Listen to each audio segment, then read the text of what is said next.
Hey, it's Frank. Wednesday, July 26th. Welcome back to the program. Great to have you with us. Don't forget to subscribe. Tell your friends and family. I know it's going to take years to build up the channel, but one by one, if you can share your interest with others, give me a subscription. Don't be afraid to comment. Today, we're checking out some hot topics. Ron DeSantis being challenged in the GOP primary in a way unexpected. Got a sad poll out of Gallup about American pride. And warning alert, watch out. We have a rice problem. India has banned rice exports. There's a run on rice in America. Oh no, that's not good for me. Speaking of rice, I went on a little day and a half trip to Rhode Island, cruise through Providence. Providence is a little foodie town, by the way. Not much else there. Of course, we got the universities there. Johnson and Wales, Brown, URI. But if you're into some Indian food, there's a wonderful Indian restaurant in Providence on Wickenden Street, just off the highway, just off 195. You get there from 95, easy access, easy back onto the highway. You go into the Cape or points east or going up to Boston, quick jump off point. Taste of India, Wickenden Street, phenomenal Indian food. I think I've been going there with a buddy of mine for probably 30 years, maybe more. And it's pretty much the same thing every time for us. We've been going there so long, they comp us usually a little appetizer, a samosa or something like that. Wonderful naan, of course. I get naan, no butter personally. It's either the butter chicken or the chicken masala. What a great lunch it was. Fantastic. Taste of India, good Indian food in Providence on your way through. Check it out, Wickenden Street. You got the recommendation from Frankie. Checking in hot headlines for the day. This is what got my attention. The GOP primary field and Ron DeSantis. We got a sad poll out of Gallup about American pride and patriotism. And, oh no, say it ain't so. Speaking of rice, India has banned exports of rice. And that's creating trouble around the world, especially for Indian populations. Anyway, let's check in on the GOP primary and Ron DeSantis. I've been telling clients, friends, anyone else who will listen, that Ron DeSantis should stay as governor of Florida. It's too soon to run for president. And he really wasn't demonstrating the personality or the seriousness to be president. And more importantly, that as long as Donald Trump was willing and, as importantly, able, think legal challenges, to run, then the race was his to lose. That is to say, Trump's race to lose. Trump's lead in the GOP primary has been huge from the start of the 2024 campaign cycle, which I think started in December of 2020. How's that for comedy? There's a lot of uncertainty surrounding Trump, legally, of course, the rape charges in New York City, the tax evasion charges and financial reports in New York City, Georgia election tampering, the classified document charges, and the January 6th charges of incitement. And if Trump isn't in jail or further sullied legally, and I say this with deep consternation, he will be the GOP candidate. And the rest of the GOP field must be thinking one of a handful of things: why they're in the race. Trump's legal problems will prevent him from finishing the 2024 race. The left will bash Trump every day and flip the polls. Running is good for the future political options of these other candidates. Running is good for my reputation in business for the other candidates. And I could be the vice president nominee. I like to remind folks that every single elected official in the U.S., from the local mayor to governors and senators, all believe they could be president. So not surprising, lots of people want to run. The timing has not worked for Governor DeSantis, and polls are showing it. Recent polling from Morning Council revealed support for DeSantis slipping. Apparently, the more we learn about Ron, the less people like him. And this is apparently very much the case amongst our biggest donors, right? The people with the big checkbooks that can max out donations to the candidate themselves and then fund PAC support as well in the hundreds of thousands or millions of dollars. This isn't about his policy ideas, mind you. He is towing the conservative line and demonstrating his commitment to it in a way that he is governing in Florida. It's his personality, his public persona, his discomfort among the electorate. Now, he is still running second, and that's something. If Trump wasn't in the race, presumably he'd be first. But Trump will never select him as the VP candidate. So I have long thought the number 2 in the primary race should always get the VP nod. So let's check out the polling data. His support has dropped from the low 20% level now down to about the 16% level in this poll by Morning Consult. This is the low since polling started. And now Trump has about a 43% lead in the polls. You can see here on the screen, Trump 59%, DeSantis 16%, Ramaswamy 8, Pence 6, Haley 4, Scott 2, Christie 2, Burgum 1, Hutchinson 0, Suarez 0, Hurd 0. Ramaswamy, Pence, Haley, Scott, Christie, Burgum, the rest. Why? Well, again, I listed some of the reasons why they're still in it. That VP slot is one thing. Not helpful for DeSantis, right? If all those other candidates went away, DeSantis' outlook would change quite a bit.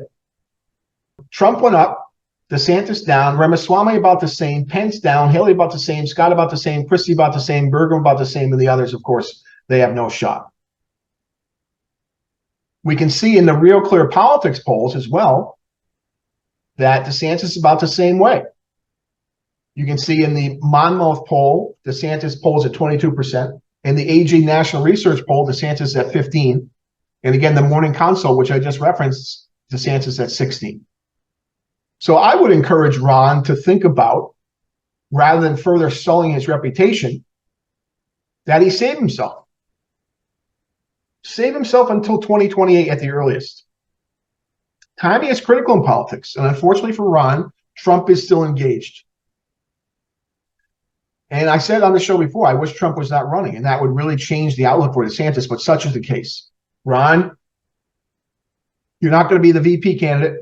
Focus on Florida. You're doing a great job down there. Lots of Americans are signaling with their wallet that they believe that's the case. Bail out now. Run again in 2028. Do your work in Florida. Other news that got my attention for today's show is a new Gallup poll. Extreme pride in America is at record lows. A little sad, sad, sad, sad. Many American citizens hate their country. A new record to be sure. So Gallup did a poll on the percent of Americans who are extremely proud or very proud of their country. Only 39% of Americans are extremely proud. Extremely proud, 39%. Extremely or very proud, 67%.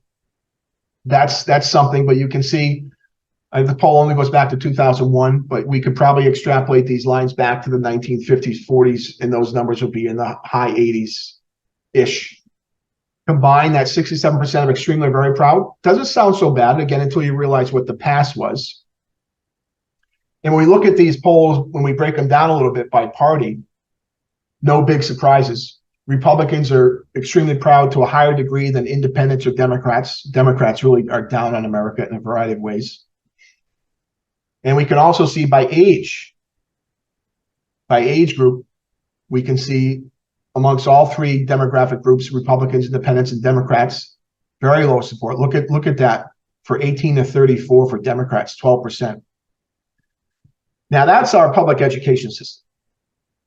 35 to 54, Republicans far more proud than the rest of the group. 55 and older, obviously, 68% of Republicans compared to 38 of Democrats. And so these numbers are concerning. They're a little saddening. I think it's something we can definitely reverse. We are at each other's throats in a variety of ways in America today. All kinds of struggles. Of course, I'm sure some of this is about our feelings about our federal government as much as America and what happened coming out of COVID. So, but a little concerning, and something we can turn around just by being more optimistic about our country. We can, if we're going to pick the scabs of our problems, of our mistakes, geez, we're going to be in some real hurt in the future. It's okay to recognize our successes, our greatness, the things we do really well. It doesn't mean we ignore the mistakes, the bad policy, of course, the sin of slavery. But we can't tear ourselves down like this. Nationalism, patriotism, these are words that have been turned into pejoratives, and they shouldn't be. I'm a little disappointed to see the poll results from Gallup. My last topic of the day, rice. India has imposed a rice export ban. Oh my goodness gracious. Coming from the Daily Mail, no. Rice is my eating life. What to do? What to do? India, which accounts for about 40% of world rice exports, has ordered a halt to its largest rice export category, non-basmati rice. They want to try and calm down domestic prices. Non-basmati rice is the most common rice used in traditional American recipes, as well as Asian and Mexican cuisine. Long lines of panic buying in Texas, Michigan, New Jersey, Alabama, Ohio, Illinois, California, where we have large populations of Indian nationals, largely on H-2B visas. They're panicking. Apparently, the price of rice in some of these places has gone from $15, $16, $17 a bag up to $50 for a 20-pound bag of rice. Now, this is likely to have similar effects on grain prices as the ending of the Ukrainian Black Sea grain export deal, which President Putin pulled out of last week. Global grain prices are up 10 to 15% already this year, so more inflation coming. Rice, as you can imagine, is a staple ingredient for about 3 billion people around the world. It's a very water-intensive crop.